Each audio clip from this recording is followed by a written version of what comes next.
Bonjour à toutes et à tous. Aujourd'hui, je vais vous parler des diplômes qui sont reconnus socialement et professionnellement et qui permettent de valider à vos élèves leur apprentissage. En effet, l'apprentissage d'une langue étrangère passe par l'évaluation et par des diplômes qui sont reconnus socialement et professionnellement. Les activités proposées dans ces diplômes sont authentiques et de nature diverse. Les élèves sont évalués sur des situations concrètes et réelles et le professeur doit les entraîner à la bonne réussite des examens tout au long de leur parcours linguistique. Aujourd'hui, je vous donnerai des exemples de micro-tâches que vous pourrez donner à vos élèves, donc afin de vous aider dans votre travail d'entraînement à la passation de diplômes. Alors, voici les thèmes que nous aborderons. On va parler des diplômes du DELF et précisément du diplôme du DELF primaire et du DELF junior et scolaire. Alors, les diplômes du DELF-DALF. Avoir un diplôme du DELF-DALF permet à nos élèves d'attester de leur niveau de français grâce à une certification officielle qui est délivrée par le ministère de l'Éducation nationale et qui est reconnue internationalement. Ces diplômes sont adaptés à tous les âges et à tous les publics. Ils suivent les 6 niveaux du cadre européen commun de référence, c'est-à-dire du A1 au C2. Et les diplômes du DELF-DALF sont indépendants. Vos élèves peuvent se présenter librement à l'examen selon leur niveau de connaissance de la langue française. Ces diplômes certifient la maîtrise des 4 compétences langagères, c'est-à-dire de la compréhension orale, de la compréhension écrite, de l'expression orale et de l'expression écrite. Et ils sont valables sans limitation de durée.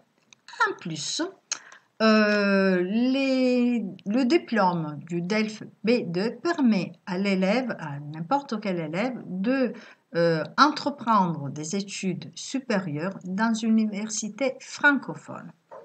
Sachez que les diplômes du DELF ont changé depuis 2020 et ces changements devraient permettre ces diplômes d'être plus équitables et c'est de mieux s'adapter aux normes européennes, qui aussi ont changé. Je vous rappelle en effet que le cadre commun européen de référence, qui a été publié en 2001, a été modifié, a été renouvelé. Enfin, en 2018, un volume complémentaire avec des nouveaux descriptifs a été publié.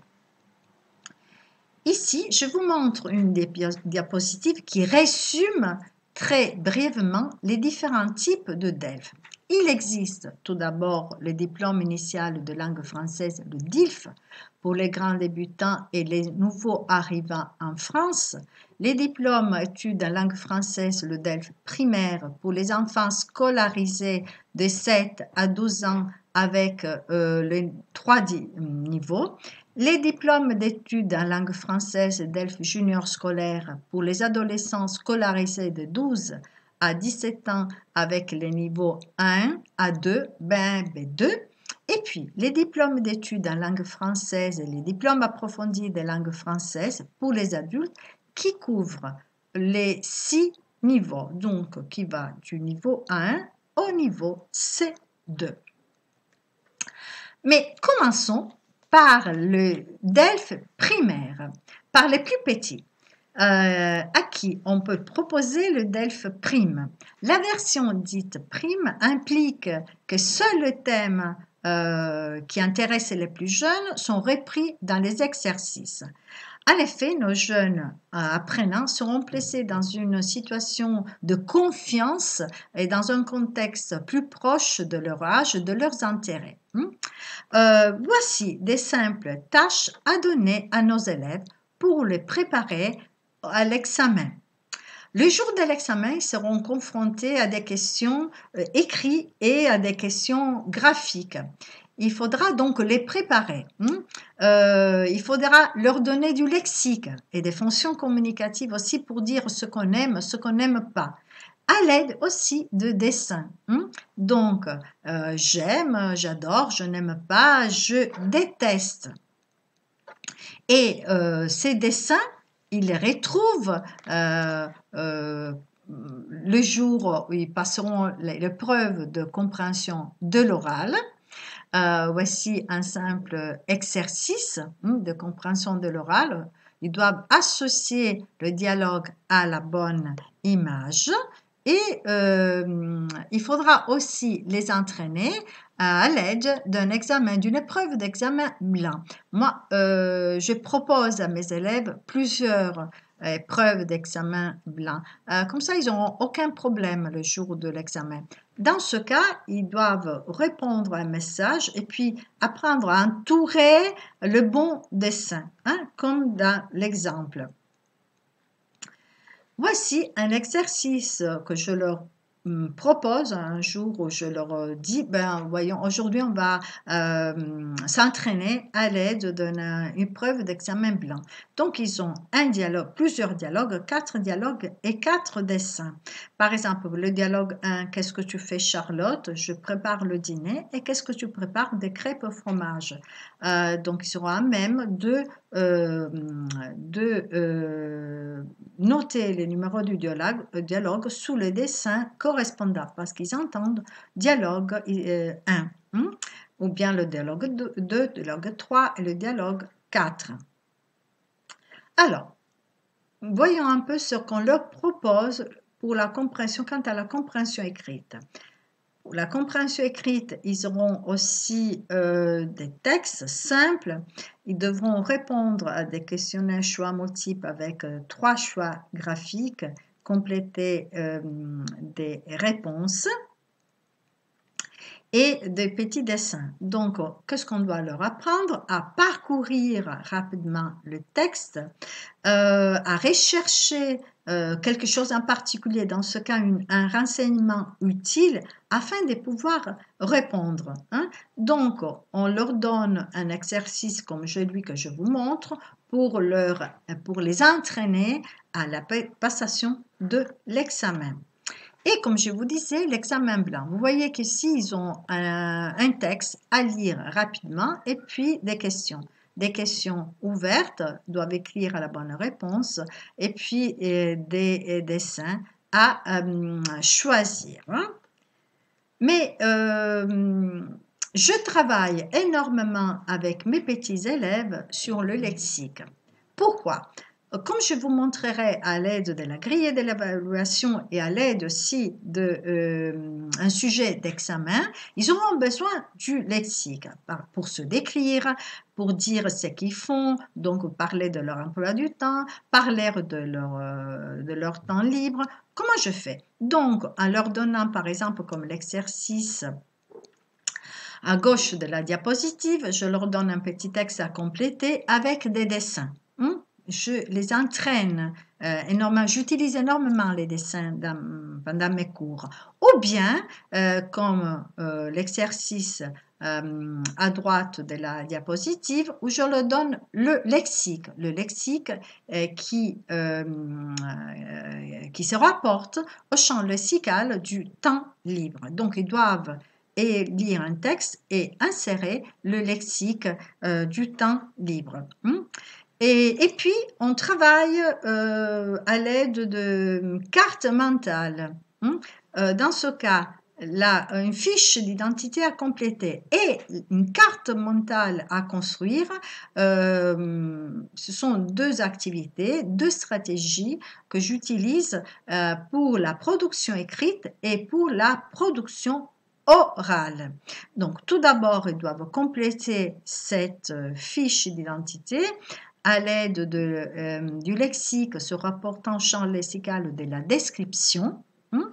Et puis, ils doivent compléter une carte mentale Donc, je m'appelle, je suis né, et le nom de famille, mon nom de famille, j'ai les cheveux. Donc, ils apprennent à se décrire et, comme on va voir, à utiliser une carte mentale pour la production écrite et la production orale.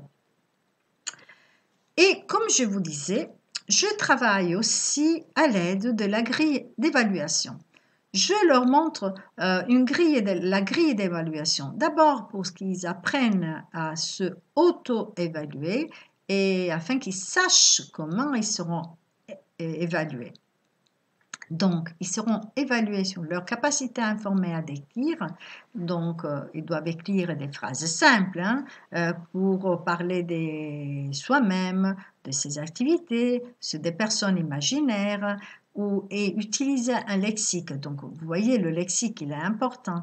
Leur morphosyntaxe et l'orthographe, mais aussi la cohérence et la cohésion, c'est-à-dire utiliser des connecteurs simples comme et ou alors. Mais voyons un peu la production écrite. Je vous ai montré donc des textes à compléter et une carte mentale. Une carte mentale qui s'avère utile dans le cas de cette fiche à compléter. Ils doivent parler, doivent donner des renseignements qui les concernent. Donc, ils doivent dire leur prénom, leur âge, la nationalité, la ville où ils habitent, le pays, la matière préférée, les sports préférés. Et nous, on a travaillé tout ça, le lexique dont ils ont besoin pendant nos cours, à l'aide des textes à compléter et des cartes mentales. Mais le jour de l'examen, ils auront une deuxième épreuve. Ils doivent raconter ce qu'ils ont fait, dans ce cas, pendant un week-end au bord de la mer avec ta classe. Vous voyez qu'on leur donne déjà des petits dessins, mais nous, on peut le préparer, on peut entraîner les élèves à l'aide d'une carte mentale. Donc le week-end, le samedi, je prépare donc une carte mentale que je leur donne. Ils doivent la remplir pour écrire pour raconter ce qu'ils ont fait, comme dans ce cas. Je vous ai dit tout à l'heure que la carte mentale s'avère utile aussi dans le cas de la production orale parce que la production orale, ils doivent se présenter, parler, dire quel est leur nom, quel est leur prénom, quel est l'âge, la nationalité, parler de leur famille. Par exemple, ils doivent parler de leurs loisirs, dire où ils habitent, s'ils ont un jardin et donner l'adresse. Donc, la carte mentale, les textes à compléter sont très importants parce qu'on les prépare très doucement à réussir l'épreuve de production écrite et de production orale. Mais voyons un peu le DELF, les épreuves du DELF junior et scolaire que je vous rappelle ont subi aussi des modifications et qui sont expérimentées jusqu'en 2023. Ces modifications qui ont été apportées au DELF en 2020 veulent placer l'équité d'évaluation en premier plan. Donc, on n'a que des questions choix multiples, des questions vrai-faux mais sans justification, des tableaux complétés. On a augmenté le nombre de documents et on a réduit le nombre de questions. On a augmenté la durée de l'épreuve de compréhension écrite au niveau B1. En effet, on a 45 minutes au lieu de 35 minutes. Et comme je vous disais, l'expérimentation va durer jusqu'en 2023. Il faut préciser qu'au niveau A2, les élèves sont à même de réaliser des tâches simples de la vie quotidienne, donc par exemple aller chez un commerçant, se renseigner, prendre les transports en commun, utiliser les formules de politesse et d'échange les plus courants, raconter un événement passé, comprendre une conversation simple, parler de ses goûts, expliquer pourquoi on aime ou on n'aime pas, décrire son quotidien et ce qui l'entoure, donc parler des loisirs, du travail, des amis, de la famille, comprendre une lettre personnelle et répondre à la production écrite, donc pour inviter, remercier et s'excuser, et comprendre des indications pour s'orienter, et puis relier les phrases avec des petits mots comme et, mais, parce que. Alors, voyons un peu ce qu'on demande pendant les épreuves collectives et ce qu'il est demandé aux élèves. À l'oral, l'élève doit comprendre une conversation simple et répondre à des questionnaires de compréhension portant sur plusieurs courts documents enregistrés et un trait à des situations de la vie quotidienne. Et là, ils ont 2 écoutes. Pour la compréhension des écrits, ils doivent répondre à des questionnaires de compréhension portant sur plusieurs courts documents écrits et un trait à des situations de la vie quotidienne. Quant à la production écrite, ils doivent rédiger de brèves productions écrites, donc lettres amicales ou messages. Ils doivent d'abord décrire un événement ou des expériences personnelles dans le premier exercice. Quant au deuxième exercice, ils doivent écrire pour inviter, remercier, donc répondre. Donc il y a l'invitation, mais il y a aussi la réponse pour s'excuser, demander, informer, féliciter. Et la réponse peut être négative ou positive, c'est-à-dire ils peuvent accepter l'invitation ou peuvent refuser l'invitation. Alors, je vous montre des micro-tâches pour entraîner vos élèves à l'épreuve. Je reviens juste un instant à la compréhension de l'oral, parce que là, il y a eu des changements. Donc, comme je vous disais, ils ont 4 exercices, 14 documents audio et 22 questions. Le premier exercice, ils ont 6 documents, une question par document, et là, ils ont 3 QCM choix écrits et 3 QCM choix graphiques. Donc, même au niveau A2, les dessins sont importants. On doit apprendre à nos élèves à bien écouter et à regarder les dessins. Le deuxième exercice, ils ont 3 documents, 2 questions par document, dont 2 QCM choix graphiques, encore des dessins, et l'exercice numéro 3, un document, 6 questions, choix écrit et choix graphique. Et pour l'exercice numéro 4, ils ont plusieurs actes de parole et 2 intros. Alors, voyons un peu comment on peut les entraîner. Tout simplement en leur donnant des dialogues qui doivent associer, donc ils doivent écouter et associer ces dialogues aux images. Donc, on leur apprend à regarder, à écouter et à regarder les images et à les associer. Par exemple, comme dans ce cas. Mais voyons un peu comment on peut les entraîner. Dans ce cas, par exemple, il leur est demandé d'écouter plusieurs, on est à l'exercice numéro 2, donc d'écouter plusieurs documents, donc ils écoutent la radio, et pour chaque document, ils ont 2 questions, comme par exemple ici. On va lire celui-là, on va écouter, pardon, celui-là. Ils ont du temps, on leur donne du temps pour écouter l'enregistrement. 2. Vous écoutez la radio. Document 1. Lisez les questions, écoutez le document, puis répondez. Donc, comme je vous disais, ils ont du temps pour lire les questions et regarder les dessins. Voilà, les dessins. Première écoute.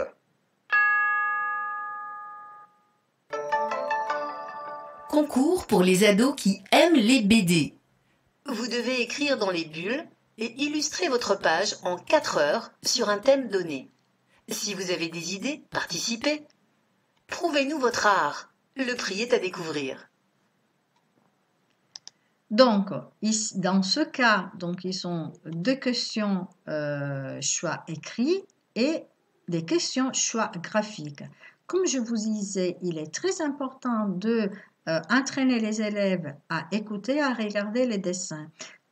puisque comme je l'ai souligné dans le DELF prime, un détail fait la différence, et surtout parce que l'épreuve de compréhension orale, elle est toujours la plus difficile. Hein. Mais passons à je reviens un instant à mon PowerPoint, passons à la compréhension des écrits. Quant à la nouvelle épreuve, ils ont 4 exercices, 11 documents écrits et 24 questions, 30 minutes. Pour le premier exercice, ils sont 6 documents, relier chaque document en situation, mais il y a 2 intrus, donc il faut faire attention. Le deuxième exercice, ils sont un document, 6 questions, dont 2 QCM choix graphiques. Troisième exercice, il y aura 3 supports, et 3 supports de nature différente. Donc, ils auront un règlement, un mode d'emploi, une recette, des instructions et 2 QCM écrits par support. Et l'exercice 4, il y a un support, par exemple un prospectus et 5 questions. Voilà comment je les entraîne. Vous vous souvenez, j'avais parlé de l'exercice 3 où il y a les 3 supports qui ont une nature différente. Et il peut y avoir, les élèves peuvent être confrontés à une recette. Hein. Tout le monde prépare les élèves, travaille les élèves avec des élèves, entraîne les élèves avec, en leur montrant des recettes, comme dans ce cas.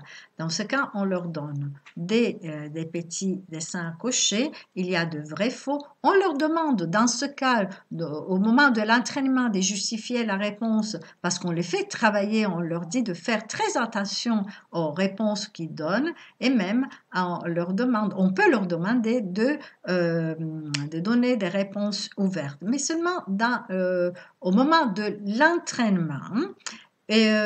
Mais voyons un peu ce qu'on peut faire pour les entraîner.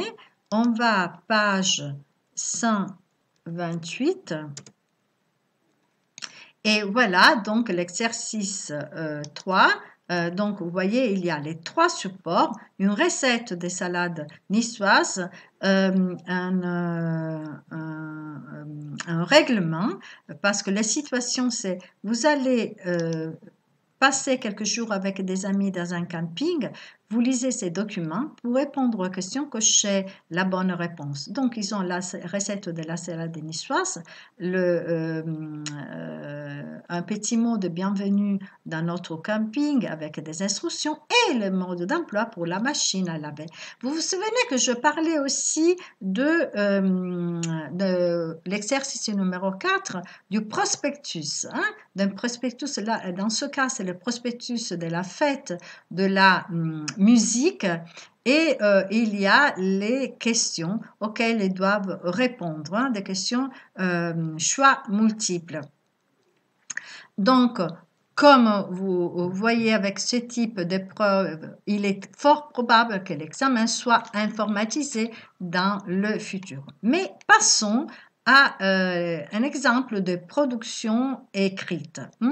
Je reviens à mon PowerPoint et pour la production écrite, il est demandé aux élèves de rédiger de brèves textes, lettres amicales ou messages, où ils doivent décrire un événement ou parler de leur expérience personnelle, écrire pour inviter, remercier, s'excuser, demander, informer, féliciter. Comme je vous disais, ils peuvent inviter, mais il se peut qu'on leur demande de donner une réponse. Donc, ils doivent s'exprimer sur des situations courantes et personnelles. Ils devront utiliser des structures de grammaire simples, rédiger un texte cohérent. Et pour bien préparer les élèves, je vous conseille de leur monter, de travailler avec eux la grille d'évaluation, d'analyser dans le détail. Pourquoi? Parce que de cette manière, les élèves apprennent à s'auto-évaluer. Donc, le respect de la consigne, il est très intéressant de leur faire remarquer que le respect de la consigne, déjà, ils ont un point. Donc, ils doivent faire attention et qu'ils ne doivent pas écrire du n'importe quoi. Ils doivent respecter la consigne. La capacité à raconter et à décrire, ils ont 4 points. donner des impressions, ils ont 2 points. Le lexique, donc utiliser un lexique, un contexte, 2 points. Le morphosyntaxe, 2,5 et puis la cohérence et la corrélation. Pour l'exercice numéro 1. Pour l'exercice numéro 2, pareil, ils ont le respect de la consigne, 1 point, la correction sociolinguistique, 1 point, la capacité à interagir, 4 points, le lexique, ils ont 2 points, le morphosyntaxe, l'orthographe grammaticale, 2,5 et puis 1,5 pour la cohérence et la cohésion. Donc, les élèves possèdent des préacquis et des savoirs et des savoir-faire acquis pendant nos cours et qui doivent utiliser pour passer l'épreuve du A2. À ce niveau, il leur demandait de écrire un texte de 60 mots minimum et ils auront du temps pour rédiger un texte. Mais on revient sur notre plateforme et je vais vous montrer comment j'entraîne mes élèves. On va page 64 par exemple. Alors, tout d'abord, je leur donne par exemple dans ce cas un mail de réponse, donc c'est le cas d'une réponse et je vais leur travailler avec eux à la compréhension écrite, c'est-à-dire je vais leur dire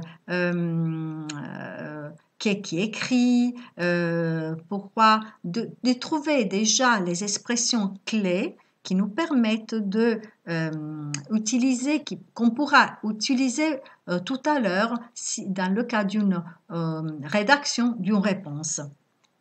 Et le lexique, vous vous souvenez que le lexique, il était très important. Donc, je leur donne, comme dans ce cas, des mots qui doivent, une réponse à compléter. Et puis, vous vous souvenez qu'on parlait du plan, que du respect de la consigne. Alors, comment on travaille le respect de la consigne? Comme dans ce cas, je leur dis de retrouver dans ce mail les expressions utilisées pour annoncer l'arrivée du message, remercier, refuser l'invitation, justifier le refus et saluer. Déjà, de cette manière, ils seront à même de trouver et de travailler les actes de parole qui devront utiliser pour répondre et aussi le plan. Les actes de parole, on les retrouve ici dans les fonctions communicatives. La première fois, j'écris au tableau les fonctions communicatives pour répondre, pour donner une réponse positive, pour donner une réponse négative. Et puis, ils doivent, c'est à eux, le jour de l'examen, de retrouver pour rédiger leur réponse. Et le plan, je leur apprends aussi à faire un plan, comme dans ce cas. Donc, vous venez de recevoir la carte d'invitation de l'exercice 8 et vous devez répondre pour accepter l'invitation. Donc, ils doivent remercier tout d'abord pour l'invitation, accepter l'invitation, poser quelques questions relatives à la fête et saluer. Ils doivent utiliser 60 mots. Alors, dans le cas, on va voir encore un autre exemple d'activité que j'utilise en classe pour entraîner mes élèves. Dans le cas de la description d'un lieu, donc vous êtes ainsi chez vos cousins, vous écrivez à vos amis pour décrire cette ville, je leur donne les fonctions communicatives, le vocabulaire, et puis on travaille ensemble sur le plan à suivre. Dire où on se trouve, décrire la ville, citer les lieux à voir, parler des loisirs et saluer. Je vous rappelle que le respect de la consigne est important. Déjà, en respectant la consigne, ils ont 2 points pour leur évaluation. Et puis, en apprenant à rédiger un plan, ils vont éviter des répétitions à un hors sujet. Alors, ils doivent y penser chaque fois et penser aussi à la longueur du texte qu'ils doivent écrire. Ils doivent écrire un texte de 60 mots. Mais je reviens à mon PowerPoint et je reviens à la production orale. La production orale, par exemple, pour l'exercice en interaction, ils doivent interagir avec l'examinateur. Ils ont un petit jeu de rôle. Comment je les entraîne, mes élèves? Alors, on leur donne, par exemple, d'abord, en les faisant écouter les fonctions communicatives qu'ils doivent utiliser. Je leur donne un dialogue à compléter avec des répliques et puis je demande à mes élèves de jouer la situation à deux, donc un binôme, comme dans ce cas. Donc, ils ont eu d'abord les fonctions communicatives, après un dialogue à compléter, ou bien je leur donne un support. Tu veux aller au concert de Manu Chao, téléphone à un ami et donne-lui rendez-vous devant le dôme. Donc là, c'est simple, hein. Ils doivent lire, ils doivent se donner rendez-vous. Et après, une tâche un peu plus compliquée, donc l'élève A et l'élève B qui vont parler, qui vont interagir. L'élève A propose à ton camarade d'aller au cinéma samedi après-midi. Tu demandes quel film elle veut voir, etc., etc. Donc, vous voyez que moi, je les entraîne aussi à l'exercice en interaction à l'aide des simples tâches. Mais on va voir qu'est-ce qu'ils ont le jour de l'examen. Un simple, alors, je vais page 4. Alors, dans ce cas, ils doivent parler pour l'exercice, le monologue suivi, ils doivent parler des vêtements. Et comme vous voyez, ici, je travaille sur un plan. Donc, pour parler des vêtements, le sujet c'était quels vêtements préférez-vous? Achetez-vous des vêtements griffés? Est-ce très important d'avoir dans votre armoire ce genre de vêtements? Pourquoi? Je leur dis, faites attention à faire un plan. Mais le plan, ils ont l'habitude de le faire parce qu'on l'avait déjà travaillé pour la production écrite. Et on va voir une autre activité pour l'exercice en interaction. Alors, un ami va vous faire profiter d'un billet d'invitation gratuit à un concert de musique. Vous acceptez ou vous refusez, votre camarade joue le rôle de la personne qui invite. Et là, qu'est-ce que je leur donne?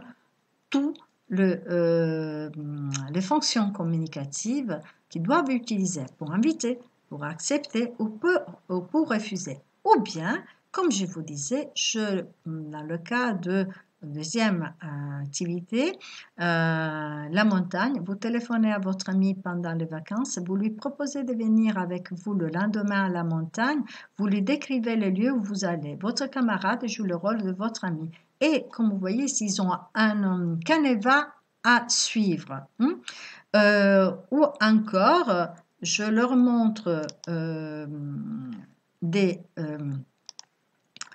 supports. Vous vous souvenez, on les avait travaillés parce que peut-être le jour de l'examen, ils auront des supports et à partir de ces supports, ils devront interagir avec l'examinateur. Donc, au bistrot, vous êtes dans un bistrot en France, vous allez voir quels sont les menus, vous retournez à la table, vous expliquez à votre ami ce qu'on peut manger, combien ça coûte. Votre camarade joue le rôle de l'ami. Donc, ils ont 3 supports, ils doivent choisir, ils doivent les expliquer à l'examinateur. Alors, je reviens à mon PowerPoint pour terminer parce que je vous ai montré ce que je fais en classe avec mes élèves pour les entraîner et les préparer à la passation de l'épreuve du DELF à 2, donc pour l'épreuve de compréhension de l'oral, de compréhension de l'écrit, de la production écrite, de la production orale. Et je voudrais vous donner des conseils très simples, mais qui me semblent importants. Je vous conseille de bien connaître les niveaux linguistiques du cadre acquis par les élèves parce que c'est à partir du niveau linguistique qu'ils peuvent envisager de passer un examen ou bien un autre, de bien connaître l'examen, donc de faire travailler l'examen, par exemple, les épreuves, grâce aussi des épreuves d'examen blanc, de faire travailler les élèves sur la méthodologie à utiliser pour chaque exercice. Vous vous souvenez, pour la production écrite, au début, je leur donne des petits messages à compléter, des messages à retrouver le plan, les fonctions communicatives. Travailler pendant le même cours une compétence ou deux compétences à la fois. Donc, normalement, je travaille la compréhension de l'oral, par exemple. Après, je travaille la production écrite, ou si je travaille la compréhension de l'écrit, pendant qu'un groupe travaille la compréhension de l'écrit, il y a d'autres élèves qui travaillent avec moi à la production orale. Proposer des activités différentes afin que la préparation soit efficace, comme dans le cas de la production orale, différents types d'activités, d'exercices pour bien les entraîner à l'exercice à l'interaction. Proposer également des activités d'auto-évaluation à l'aide des grilles, donc l'analyse des grilles d'évaluation est un moment très important, un moment fort de la préparation aux épreuves du DELF et faire passer des examens blancs afin de mettre les élèves en condition d'examen. Moi, je leur propose plusieurs épreuves d'examen blanc. Pourquoi? Parce que, par exemple, la première fois, je leur dis, bon, je vous donne un peu, au lieu de, quand je leur dis, j'écris au tableau, l'épreuve doit se terminer, par exemple, à 16h45. Après, je dis, bon, on va continuer jusqu'à 17h. Mais la première fois, juste la première fois. Mais après, ils auront l'habitude. Et donc, si l'épreuve se termine à 16h45, c'est clair qu'ils doivent terminer à 16h45. Donc, les élèves ne doivent pas être surpris sur l'enchaînement, par exemple, de différentes parties et de l'épreuve et sur les temps qu'ils auront à disposition grâce aux examens blancs. D'accord? Et je terminais. J'espère que mes explications pourront vous faciliter la préparation de vos élèves.